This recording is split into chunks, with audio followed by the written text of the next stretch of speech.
नमस्कार दोस्तों, मेरे चैनल अल्फाजा डायरी में दीपा सोनी में आपका स्वागत है।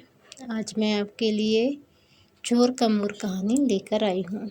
यह कहानी हमें शिक्षा देती है कि हमें दूसरों का बुरा नहीं सोचना चाहिए, ना ही करने की कोशिश करनी चाहिए।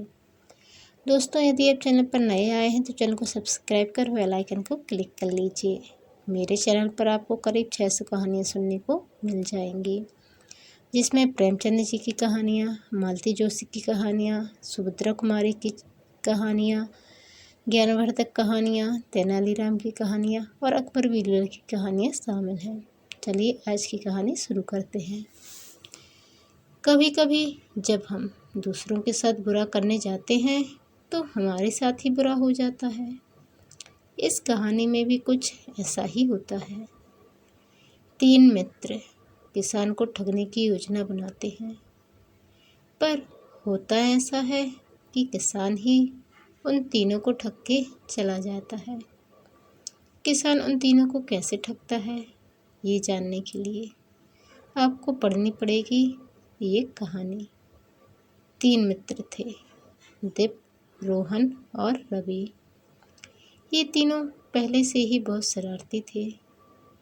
उनका एक मित्र था कीर्तन। कीर्तन बहुत ज़्यादा सरल और सीधा था।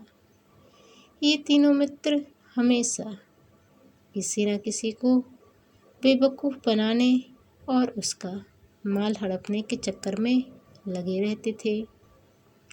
पर कीर्तन लोगों को उनके चंगुल से बचाने का प्रयास करता था।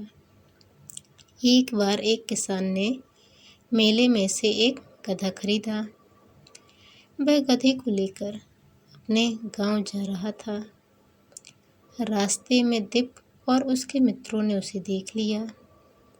बस फिर तो क्या था, ये तीनों मित्रों का दिमाग चलने लगा कि कैसे किसान से उसका गधा हड़पा जाए।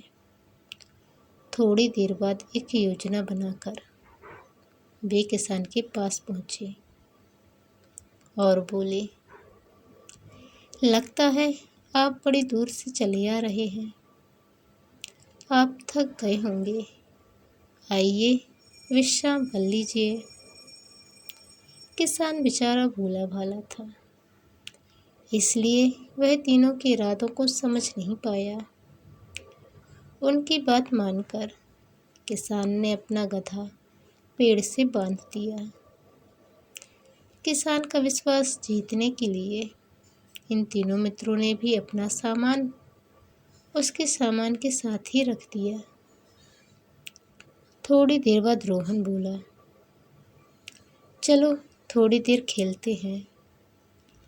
किसान उनकी बातों में आ गया। सब छुपम छुपाई खेलने लगे। एक एक कर सभी एक दूसरे को ढूंढने लगे।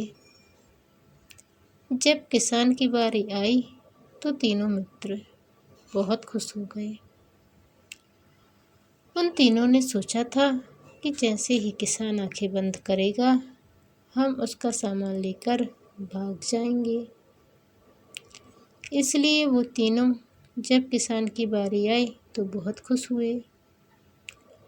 किसान को दिखाने के लिए वे कुछ दूर जाकर छिप गए। ये सब खेल कीर्तन देख रहा था। वह भोले किसान के पास आया और अपने मित्रों की सच्चाई बता दी। तीनों की सच्चाई जानकर किसान को बड़ा गुस्सा आया। उसने कीर्तन को धन्यवाद दिया और अपने गधे पर बैठकर चला गया। साथ ही साथ वह उन तीनों का सामान भी ले गया। जब काफ़ी देर तक किसान उन्हें ढूंढने नहीं आया तो तीनों वापस लौटकर पेड़ के पास पहुँचे। यहाँ आकर उन्होंने देखा कि ना तो यहाँ पर किसान था, ना ही किसान का गधा और ना ही उन तीनों का सामान। ठगने के चक्कर में खुद ठग गए। तीनों खुद ठगे गए, इसलिए वो बहुत दुखी हुए। और उन तीनों ने अपना सिर पीट लिया। जब आप दूसरों का बुरा सोचते हो तो आपके साथ ही बुरा ही होता है, इसलिए हमें कभी भी दूसरों के साथ गलत नहीं करना चाहिए। तो दोस्तों, आपको ये कहानी कैसी लगी कमेंट कर ज़रूर बताएं। चैनल पर नए आए हैं तो चैनल को सब्सक्राइब कर बेल आइकन को क्लिक कर लें। ये एक ज्ञानवर्धक कहानी थी। इससे हमें जो शिक्षा मिली है आप उसका अपने जीवन में पालन कीजिएगा तो आपको ज़रूर सफलताएं मिलेंगी। और चैनल पर ढेर सारी कहानियाँ सुनने के लिए चैनल को सब्सक्राइब कर लीजिए। मेरे चैनल में आपको सभी बड़े बड़े लेखकों की कहानियाँ सुनने को मिल जाएंगी। साथ ही ऐसे ही अच्छी अच्छी ज्ञानवर्धक कहानियाँ, तेनालीराम की कहानियाँ, अकबर बीरबल की कहानियाँ भी सुनने को मिलेंगी। Please like share and subscribe की